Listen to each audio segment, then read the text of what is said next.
este video será en inglés, pero quiero intentar hacer la introducción en español para practicar hablar, porque no voy a tener muchas oportunidades en esta semana,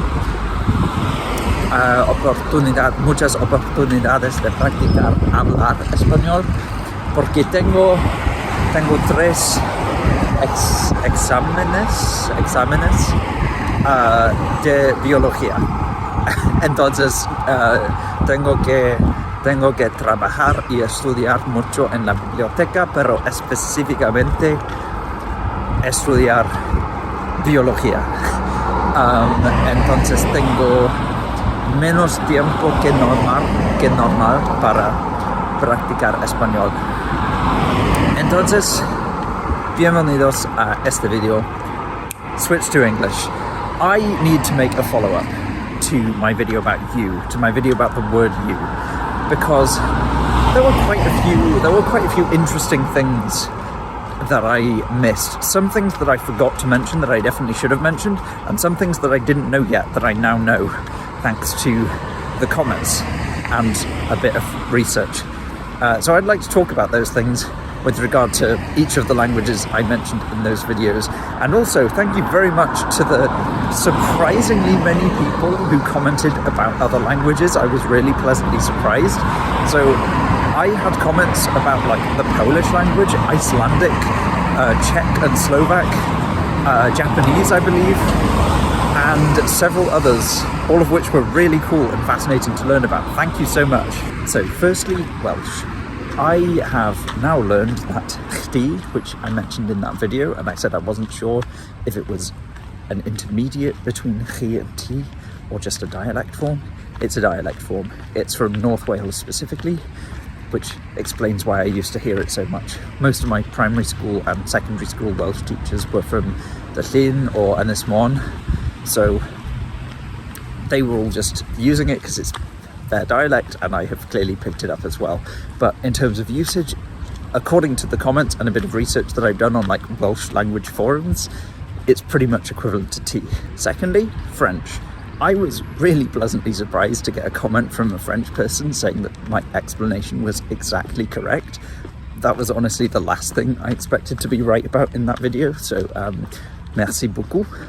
But there is still something that I didn't mention that is relevant to all 5 languages I talked about, including French, so I'll get to that at the end. Next, German.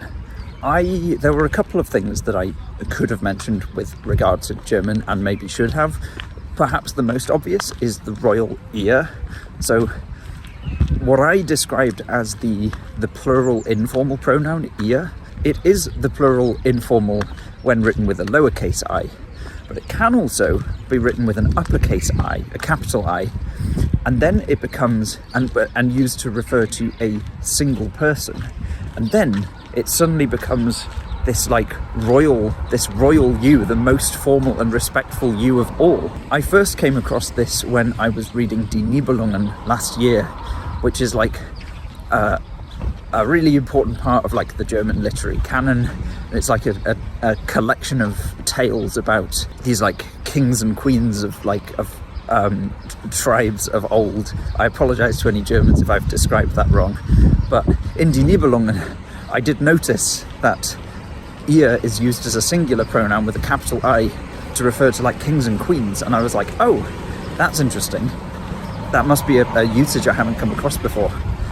And indeed, I should have mentioned that in the video, as several comments rightly pointed out. I also failed to mention the capitalized du, which is where the singular informal pronoun du can be written with a capital D, similar to how the formal pronoun sie is always capitalized. And the capitalized, partly why I didn't mention the capitalized du is because it's not 100% consistent what it actually signifies and where it's actually used.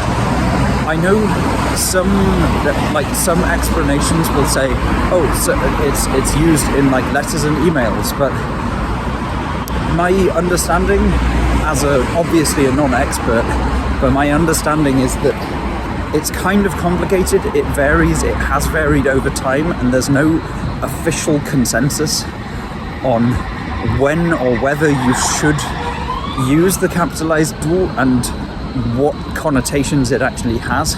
In my replies to a couple of comments, I shouted out a brilliant video by the YouTuber Rubos, who talked about how the words for you in German have changed over time and how their usage and implications have changed. But yes, the only fair summary would probably be that capitalized du implies a certain kind of intermediate level of politeness and respect without the distance and formality that Z can imply. But as I said, that's very much an overgeneralization, and that is the point I'll be coming to at the end after I've talked about all of the languages.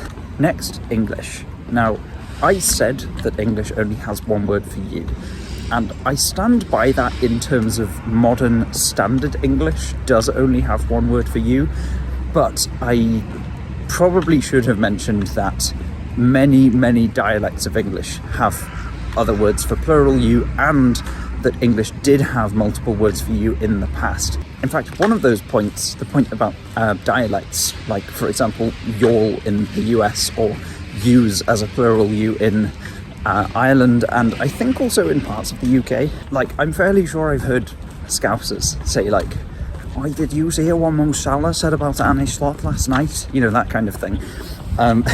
I did actually mention those two examples when I was recording the last video, but my explanation ended up being a bit rambly, and I didn't feel it was exactly relevant to the topic of like modern standard varieties of the languages I was talking about. But in hindsight, it clearly was relevant, and it's certainly an interesting topic. Let me know if you have any different regional varieties for plural you besides y'all and yous. I think in Pennsylvania they say yins or something. Anyway, the other point was that English did have multiple words for you in the past, as in standard English did. You and thou and thee. If I remember rightly, I hope I'm not mixing this up, you was actually the formal and plural, while thou was the singular informal. And one comment actually said thou was directly descended from du in German, whereas you, I think, is related to vous, the French. I apologize if I misinterpreted your comment, but it's certainly interesting that I can't remember whether I said in that video, but I certainly believe it. English should have should have a plural you in modern standard English. I believe it's a feature that is useful in a language. It's a really useful distinction to make, and I think the fact that all the dialects keep coming up with their own words for plural you shows how badly we need one. So either we should all start adopting y'all or yous, or we should bring back the thou you distinction. Finally, Spanish. Unsurprisingly, this was the language where I missed out the most interesting information, probably because it's the language I know least about. Well, one of the languages I know less about out of the 5 I was talking about. Firstly, I forgot to mention vosotras. That's 100% on me. I just forgot. So vosotros and vosotras are the two different forms of the informal plural you used in Spain, whereas I only mentioned vosotros. Vosotras is used when it's a plural group of women, and in my partial defense, I haven't listened to or spoken much like Spanish from Spain, if that makes sense. So the Spanish forms are just kind of less in my consciousness, but I still should have mentioned it. Another thing that this is something that I just genuinely didn't know, and I'm really interested and glad that the comments have informed me about this, is that there's a lot more diversity in how the different pronouns that are used in Latin America, so tú, vos, usted, and ustedes, in what formality level they have and in what context they're used. There's a lot more variety in terms of region to region than I actually realized.